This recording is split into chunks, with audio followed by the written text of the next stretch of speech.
concerns about mass culture.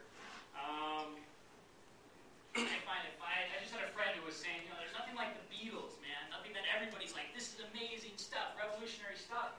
And, I don't know enough technically about music to be able to argue that point or not. But I do know we have a tremendous amount of music quantity-wise and a huge variety of genres. I mean, you have all these genres and subgenres, indie rock and alternative rap, hip-hop, hard rock, hard rap, soft rap, and we have everything from the past as well.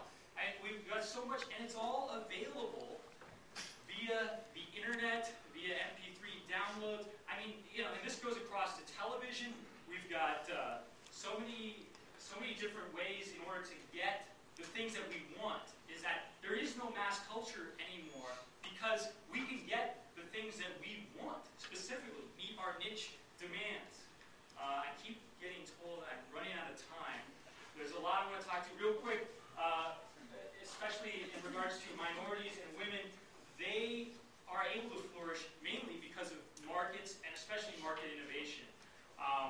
Women have greatly benefited from something as simple as birth control, that they're able to now control when and if they have their children so that they can spend their time honing an art, which, when you're raising children, they can be, the difference between the accomplishments of women pre and post are pretty significant and speak for themselves.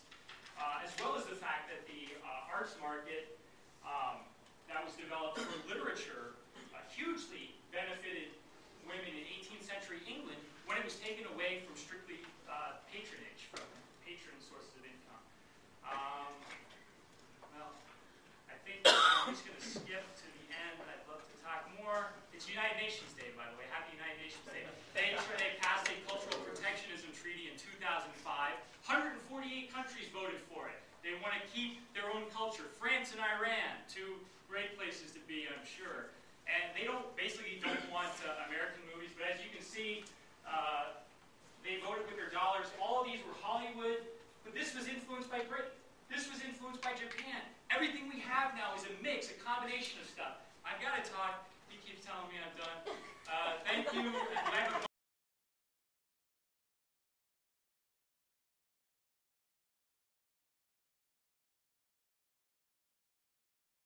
There should be limits on the power that we delegate to our city council members in a systematic way, like we think of our state governments and like we think of our federal governments. It's just never been coalesced. You would find a report dealing with privatization. You find a report dealing with fixing regulation problems. You find a report talking about transparency, but there was never, to my knowledge or to my ability to find it, an effort to pull this all together. And the reason why I'm doing this today is because everybody that I encounter in your age group asks me, well, what can I really do? And by that they mean, what politically can you do? And the truth is very little you can do effectively at this age at the state or federal level. I mean, you've got many years to build your career and your knowledge base and your social base. But believe it or not, you could probably have a pretty big impact on local government if you wanted to focus your energies on anything concrete. And there's plenty to do. So with that said, I just wanted to also emphasize, I think I know now why everybody thought I was so strange in high school. I mean, I must have been at that 2%. And so if you feel the same way, that's good. And the trick is now taking that 2% classification, the knowledge you have about the Constitution, is in applying it to the government that you live in and that is right down the street. I think that the scale of the issue needs to be understood before we attack it, which is, folks, our local governments are much more vast than many of the states, and in some cases, vaster than the United States itself at the time of the American Constitution being fully ratified, at the time of roughly when the Bill of Rights was ratified. It was actually 1791, but this was the first sentence. And I wanted to highlight this just by comparing Scottsdale today to Delaware in 1790. If you read now cities, some cities, about 20 of them in Arizona, have a charter. It's sort of a local constitution. It restrains the power of that local government in theory. But the truth is, when you read these charters, like you read Scottsdale's charter, there are literally paragraph after paragraph after paragraph saying the city can do anything it wants. That there are no limits. That what you just read that may seem like a limit isn't a limit. The government can do anything. I mean, literally, you can read this over and over and over again. So in one paragraph, it will structure the powers of local government. Then the next paragraph will say, but we have any other powers that may possibly exist out there. So the thing to understand about our local governments is, by and large, they are proudly unlimited governments with no restraints, with charters that basically tell you all the ways that they could possibly abuse you. By contrast, in 1790, Delaware, with a population of 60,000 spread over a geographical area roughly 10 times the size of Scottsdale, had more bells and whistles in its state constitution than we do in our federal government constitution.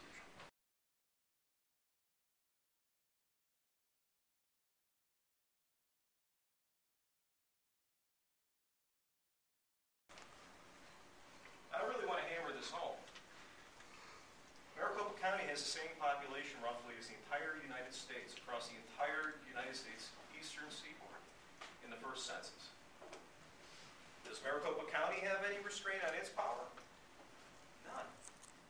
None. I mean, effectively, any sort of restraint you read into the law, you'll find another law that says that it can do anything it wants, under the rubric of public health, safety, and welfare. Sometimes you find morals, even in modern laws.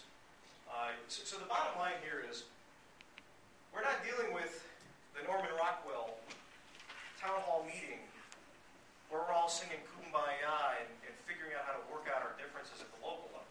Local government is government, and like any government, it's a threat to liberty if not restrained. And let me show you why. Now, Arizona is a great place, despite all the problems, because people here seem to have a closer connection to the American spirit. I think it just arises from the fact that we were one of the last states. There was a territorial government here until 1910. And so in Arizona, you see a lot of efforts to try to reform government, and even reform local government. In 1980, Tom is actually the guy who brought the causal significance of this chart to my attention as he peer-reviewed my report. In 1980, people got sick and tired of the stagflation. They got sick and tired of the insane degree of government involvement that was going on at the federal level, and that was being replicated at the state level in Arizona. And they passed a series of constitutional reforms, one of which was, believe this or not, they put a tax cap and a spending cap, in effect, on Arizona cities, towns, and counties. All right? Put it in 1980. Now, this is a chart showing the growth of what are called special districts. Right? Special districts are sort of a subset, sort of a quasi-city. It only usually does one or two things, but it has taxing power. Well, they put these caps on cities, counties, and towns, and they forgot something. What do you think they forgot in the caps? Special districts. And the next thing you see, literally, is a tripling of special districts, because what happened, and there are literally dozens of kinds of special districts, and most of the kinds that have come into existence since 1980 literally are named after municipal services that once were done municipally. Cities and towns would take their money-losing hospital, for example, and when they butt up against the tax and spending limits and couldn't really maintain this money-losing hospital, they would ask the voters, well, wouldn't you like to have a healthcare district?